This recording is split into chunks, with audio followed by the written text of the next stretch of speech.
굉장히 큰 면적을 자랑하고요. 대출 규제가 없어요. 대출 규제가 적용을 안 받기 때문에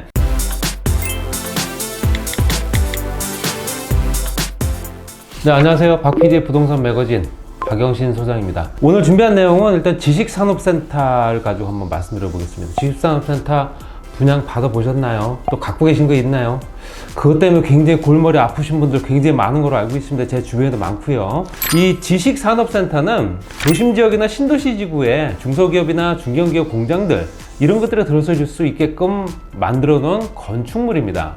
예전으로 얘기하게 되면 아파트형 공장 들어보셨을 거예요. 그게 이름이 바뀐 거예요. 3층 이상 되는 건물들이 굉장히 많고 보통 6층, 7층 이상 올라가는 건물들도 많은데 굉장히 큰 면적을 자랑하고요. 대출 규제가 없어요. 대출 규제가 적용을 안 받기 때문에 거의 80에서 90% 이상 대출 받을 수 있다. 내 자본이 한 10%만 있어도 된다라는 투자의 장점이 있고 분양권 매매가 자유롭습니다. 분양권을 갖고 있는 사람들 전매가 또 가능하고 또 주택 대비 낮은 부동산 세금이 낮아요. 이거는 무슨 얘기냐? 내가 실제적으로 실사용을 하게 되면 그만큼 세금 혜택이 있는 거고 또 임대 수익이라든가 시세 차익도 볼 수 있다. 그렇지만 임대 수익이나 시세 차익 같은 경우는 뭐 입지에 따라 다른 거고 그렇게 차익을 볼 수 있는 지역들은 아주 국한돼 있다 이렇게 말씀드릴 수 있습니다. 또 현재 지방 소도시 쪽에 많이 또 만들어지고 있는 상황이기 때문에 그런 거 보셔야 되고 지자체나 정부 쪽에서는 실제적으로 지식산업센터의 건립을 굉장히 반기는 편이고요. 지식산업센터는 일반 뭐 공업지역이나 이런 데 들어가는 게 아니고 3종 일반 주거지역이나 아니면 준주거지역에도 들어갈 수 있습니다. 굉장한 장점이죠. 그렇다 보니까 도심 속에 들어가 있는 현재 아파트형 공장이 된다. 교통편의도 있고요. 신도시나 택지지구 개발하는데 100% 정도로 전부 다 택지로 가용하는 게 아니라 여기는 자족기능 확충이라는 거를 명목을 하에 그 부지를 따로 떼어놓습니다. 그 따로 떼놓은 부지를 가지고 지식산업센터, 상가, 사무실 이런 것들을 이제 조성을 하는 거고 수도권 지역이 더욱더 좋을 수밖에 없는 게 수도권 지역은 과밀 억제권역이다 보니까 공장 총량제가 현재 가동되는 지역이에요. 그렇다 보니까 공업지구 설정이 안 됩니다. 그렇다 보니까 일반 산업단지를 짓기가 어려워요. 인프라 좋은 지역에 그런 어떤 단지가 조성된다면 얼마나 좋을까라고 생각을 많이 하시겠지만 규제 때문에 안 된다라는 부분 때문에 이것들이 현재 수도권 지역의 지식산업센터들이 굉장히 많이 조성이 되고 난립이 되고 있는 상황인데 이게 언제부터 시작됐냐면 2008년도 이명박 정부 때부터 시작됐다고 보시면 돼요. 관련 법제가 좀 도입이 됐는데 그래서 그 전에는 아파트형 공장 그랬다가 이게 2008년도 들어서면서 지식산업센터라는 이름으로 바뀐 거고요. 여기에 박근혜 정부, 문재인 정부가 계속 탄력받아가지고 계속 이어오면서 계승해오면서 이걸 현재 지원을 굉장히 강화를 했습니다.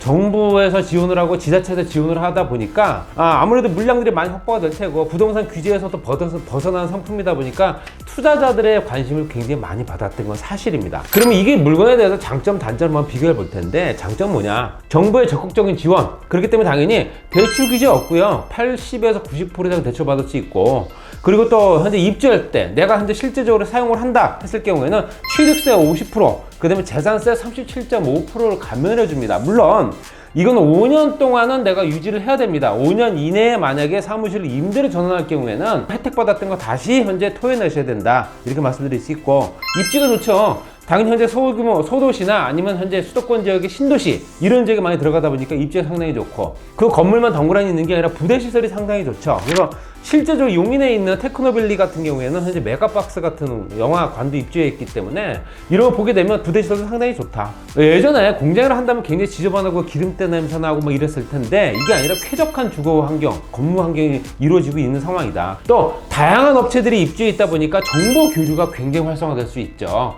여기저기서 현재 관련된 업체나 현재 관련될 수 있는 업체들하고 정보를 교류가 되기 때문에 그 이제 사업을 활성화하는 조건이 된다. 그러니까 미관 좋죠. 이게 누가 봐도 이거는 오피스텔이나 아니면 현재 상업용 부동산이라고 보지 이걸 누가 아파트형 공장이라고 보겠습니까? 그러니까 그냥 미관 자체가 워낙 좋다 보니까 눈에 보이는 부분도 굉장히 깔끔하다.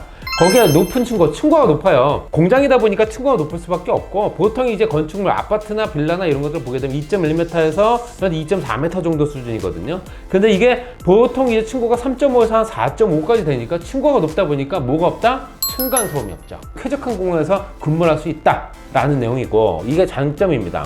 그러니까 단점 주차가 해소가 안 됩니다. 실제적으로 자가용이나 화물차들이 들어가기 때문에 주차 한 칸의 공간이 굉장히 넓을 수밖에 없어요. 그렇다 보니까 여러 대를 댈 수가 없죠. 그럼에도 불구하고 산업 집적 활성화 및 공장 설립에 관한 법률에서는 주차장 법 및 건축법 규정상 지식산업센터의 주차장이 부족하더라도 계획 승인을 해주는 거예요. 계속 주차장 때문에 주차난이 굉장히 현재 가중되고 있는 상황이고 두 번째 단점은 뭐냐? 제조업이 못 들어옵니다. 2008년도에 지식산업센터라고 하는 이름이 딱 붙여진 순간부터 제조업이 입주를 못하는 거예요. 생산 설비를 갖고 있는 제조업이 입주를 해서 그만큼 인력이 늘어나고 거기 주변 상권이 살아나야 되는데 그게 가능하지 않았다. 왜냐면 입주하고 1년 이내 산업통상자원부나 중소벤처기업부의 인증을 받아야 와야 됩니다. 인증 없이는 거기서 사업을 못해요. 건물 안에 들어가 있는 영화관이라든가 편의점, 음식점, 그 다음에 은행, 증권사 이거 같은 경우는 업무 지원 시설로 분류가 됩니다. 때문에 당연히 이건 입주가 가능하지만 그 외에 제조업은 안 된다는 얘기죠. 2008년도부터는.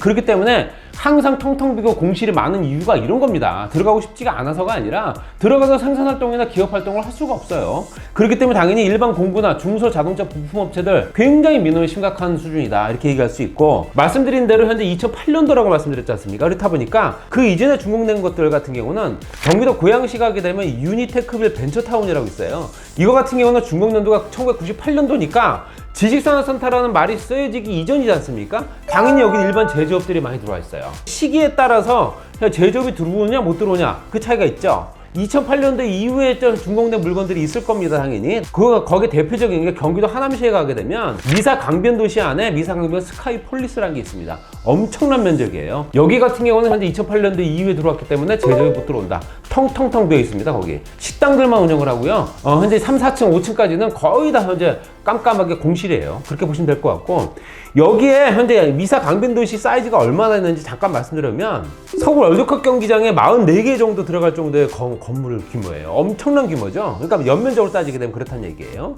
삼성전자 기흥반도체보다 더 커요. 2018년부터 2023년 5년간에 6개년간 건립된 지식센터가 너무 많아요. 너무 많다 보니까 이게 공급이 너무너무 과잉되는 거죠. 실제적으로 판교 테크노밸리가 성공을 하다 보니 그거에 따라서 그 주변에 있는 또 토지를 이용을 해서 지자체도 적극 지원하지, 정부에서도 적극 권장하는 사업이지 하다 보니까 안 할 수가 없는 사업이다.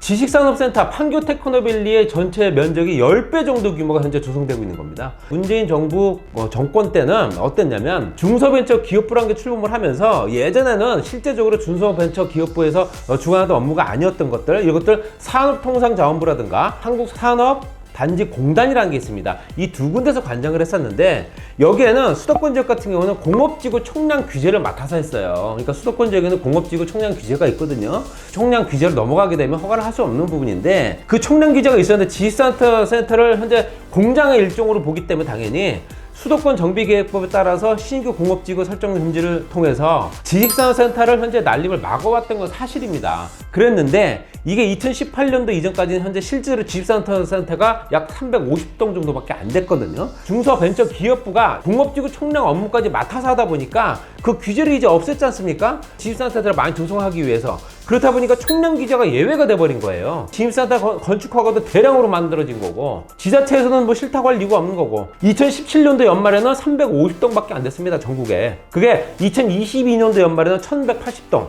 이거 3배나 늘어났죠? 거기에 건축 허가가 나와서 2026년도 앞으로 입주 예정인 물건 같은 경우가 현재 410동. 그러면 현재 2026년 말이 되면 1600동 정도 되는 거예요. 이거는 10년 만에 5배가 늘어난 겁니다. 엄청난 거죠. 그러니까 중소벤처기업부가 그만큼 그 역할을 했다라는 겁니다. 그래서 이것들이 다 분양이 돼서 생산활동을 하거나 기업활동을 할 수 있는 요건들이 충분히 안 됐다라고 말씀드렸죠. 제조업이 안 들어오니까. 그래서 당연히 고양시에 있는 향동지구라든가 인천 송도 국제도시, 그 다음에 하남, 수원, 화성, 구리, 남양주, 금천 이런 지역들의 공실률이 50%가 넘어요. 50%가 아마 수치상으로 그렇지만 더 많을 겁니다. 비수도권 지역에는 물량이 없습니다. 지식산업센터라고 하는 게 들어온 게 거의 없어요. 왜냐? 공장 총량제가 현재 적용되는 지역이 아니다 보니까 공업지구 설정이 굉장히 자유로워요. 그렇다 보니까 공업단지, 산업단지 뭐 이런 것들을 만들 수 있단 말입니다. 그냥 단지를 만들 수 있어요. 그렇다 보니까 지식산업센터가 굳이 필요하지 않았다는 얘기죠. 지식산업센터는 도심이라든가 현재 신도시 쪽에 들어가서야 되는데 비수도권 지역 같은 경우는 현재 도시권이라고 하더라도 현재 굉장히 열악할 수밖에 없다는 얘기지 않습니까? 그러다 보니까 그 지역에 짓지 못하고 동떨어진 지역에다 공업단지 이런 것들 보게 되면 2022년도 말 기준으로 1180여 동 중에 83%가 수도권이다. 이렇게 보시면 될 것 같아요. 그 중에서 지방 쪽에서 그래도 성공했다 하는 지역이 현재 대덕 테크노밸리 그거 하나밖에 없다라고 보여지고요. 부산 같은 경우는 현재 석대역 주변에 단여 도시 첨단 산업단지를 만들고 있는데 이것도 현재 필요하고 있다. 이렇게 보시면 좀 될 것 같아요. 이거는 실제적으로 사람 아이디어 의존하는 사업이다 보니까 고급 인력들이 많이 들어와야 되는 사업들, 이런 것들이 이루어지게 되면 당연히 그 주변에 인력 구성들이라든가 현재 인프라 구축이 굉장히 좋아지는데, 그렇지 못한 것들, 이런 지식산업센터까지도 현재 양극화가 되고 있는 상황이다. 이렇게 보시면 될 것 같아요. 지금 오늘 말씀드렸던 내용은 지식산업센터에 투자하셨던 분들이 굉장히 현재 어려움을 겪고 있는 거 알고 있기 때문에 제 주변에도 있습니다. 그렇기 때문에 이 말씀을 드린 거고, 이런 부분을 참고를 하셔가지고 조금 조심스럽게 접근하시는 게 좋습니다. 내 돈 얼마 안 들어가가지고 투자할 수 있다, 수익률을 혹해서 들어가지 마시고, 그거 실제로 실현 가능한 상품들이 아닐 수 있기 때문에 여러 가지 방향으로 다른 상품들을 한번 눈여겨보시는 게 낫지 않을까, 이렇게 말씀드리면서 정리하겠습니다. 오늘 방송 내용 괜찮으시다면 구독, 좋아요, 알람 설정 해주시고 다음 시간에 뵙겠습니다.